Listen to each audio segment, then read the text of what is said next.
Hey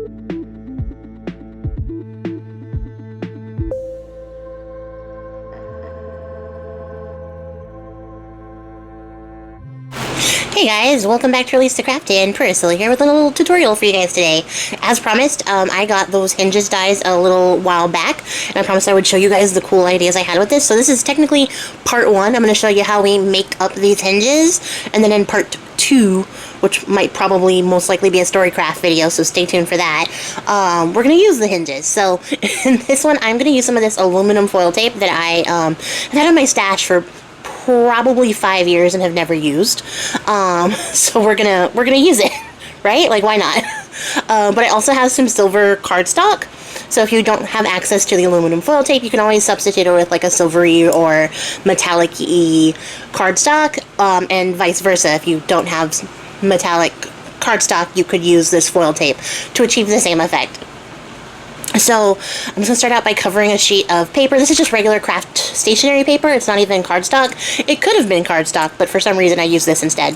But it doesn't, it holds up just fine after everything we do to it. So it still came out pretty sturdy regardless of not being cardstock. But what I'm going to do is take this little sanding disc on my little distress tool there and sand the life out of this. I want it to be all scratched up and grungy and gross. I'm not really particularly worried about leaving a bunch of shiny patches of silvery bits. It'll still be shiny at the end of it. And I'm going to do the same thing to my cardstock. And the cardstock, the only difference I saw in the entire process of this this craft was that the cardstock, you can actually sand the metallic finish off down to the core paper, which is that craft color you see coming through. So I use that to my advantage because we ended up with some really cool, like, little grungy stripped metal looking effects. But that was the only difference between the two, is that you can't really sand through that aluminum tape in the same way. I mean, you could with all of the arm strength in the world, but I don't have that kind of arm strength, so we didn't do that. This one I did also leave a couple more shinier pieces and patches than the tape, because I was trying to experiment and see what different things I would get. And then this, you're going to feel like this layer is unnecessary. It's not. It's really important. So I'm going to take some distress ink, I'm going to cover the whole thing, and then just sort of use my distress tool to lift off the excess, but also get it into the cracks. As you can see, I got some clear gesso out in the corner. You can substitute that with a matte fixative if you don't have gesso or clear gesso to get the same effect, but it's going to strip up a bunch of this, the color that we set down. Don't worry, color still stays in the little scratches and stuff that we left behind.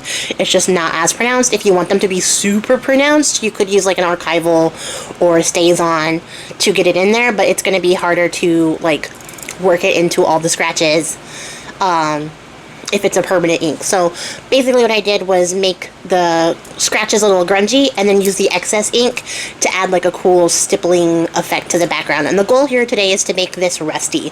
So I'm operating from the mindset that we're working with steel and steel rust, and I need a couple of colors for that.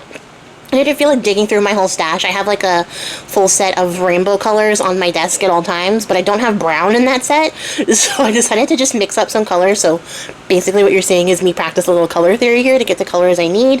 I forgot that this yellow is super annoying because it's really pastel, so I went to go get a vibrant yellow because for some reason the quote-unquote true yellow is pastel. So we went and got a proper yellow. And then I'm going to make a, like, rusty, ruddy, like, burnt orange sort of color by just adding in a little bit of red to the orange. And then I think I come back in with another color at a certain point. And then to make brown, I'm just going to use the contrasting colors of blue and orange to make a brown. And that's how we get that. I also realized at this point that the red in this set is not a true red either, because it's like a pinkish red. So I went back and added some blue to the rusty red-orange color, so we could get the proper rust color that I was going for, and you can see it mixed up really well. I'm also just using some sticker paper, like some messed up sticker paper, as my paint palette so that I can spread all the excess paint out onto that and cut it out into like cool stickers later on. So that's just a a fun little idea.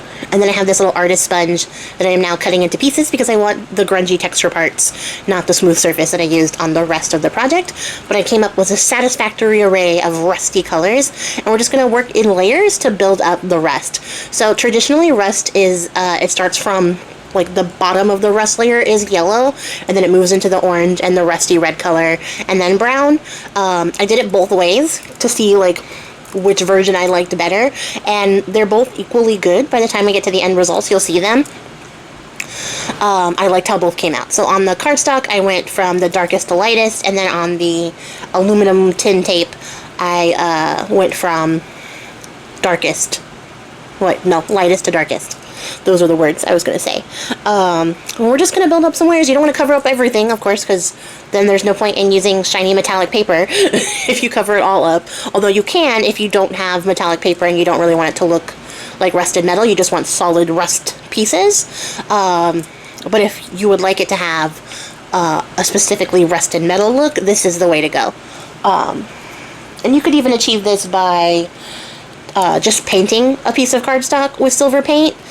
Just keep in mind you'll have to seal the paint down with a clear gesso or a matte fixative to lock that into place. So if you don't have access to the scrapbook paper or the tin tape, you could also make your own by painting the paper. You do have to seal it in between though, and you won't have to do the sandpapery effect unless you want to get down to the base of the cardstock again, because it's just paint that you're sanding through. So here we are on the aluminum tin tape. I was worried about the lines of the tin tape actually affecting the final result, but in the end, I couldn't see them at all. There's like a couple of them where I was like, oh, I can, like, if I really squint, see the line from, you know, the different strips of tape, but it just sort of adds to the effect of it being like scratched up rusty metal, so it all worked out really well. And you may have noticed when I was putting the tape down that I wasn't really concerned with like making it a perfectly smooth surface, again because I want it to look like grungy old metal. That's how we do. And then here I decided that the yellow on top was too popping, so I went back over with just a little bit of the brown to knock it back a little bit, and then I'm going to let those dry.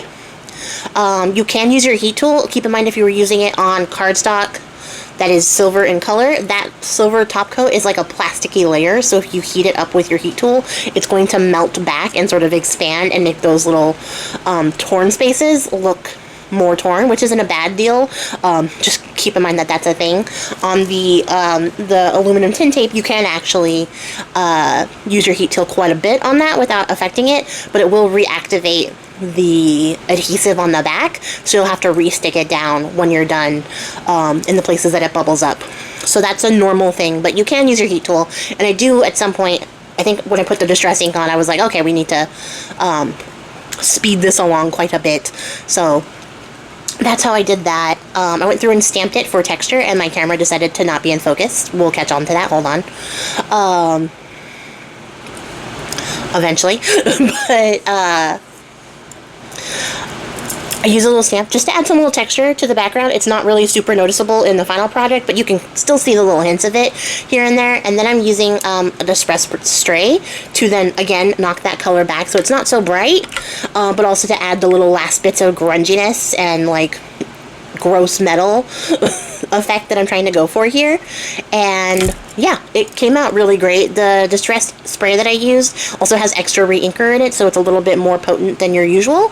And then here I'm just showing you on both of these, the cardstock and the tape type, you can go back with your sanding tool and sand it back a little bit to bring out more of the silver if you want more of the silvery bits to show through. And you can go back and re-ink it to make it even grungier metal looking. So they came out really cool. I really love how they came out. I believe that this set is the tape set. Yes? Yes, it is. So this is the set we made using the tape, and you can see how cool that came out. I got some really great effects, especially with those little drippy bits with the distress spray, so I would definitely recommend hitting it with your spray, getting those drips in there, because it just makes it so deliciously, disgustingly grungy. And then here's the paper set, and you can see like the parts of the paper that got exposed in the sanding just look like metal that has like had its like finish scraped off, so, like the little black spots of metal. So that's a really cool something you can play with if you try this out yourself. So yeah, like I said, this is how we made these rusty hinges, and then I will do a story craft, making a craft with these. I have actually a couple of ideas of things I want to do, so you might see these hinges pop up a few times. But if you want to see what I do with these, it'll be there in Storycraft in the future for you guys. If you made it to the end of the video, I appreciate your faces, and I will catch you guys all in the next one. Until then, happy crafting. Bye!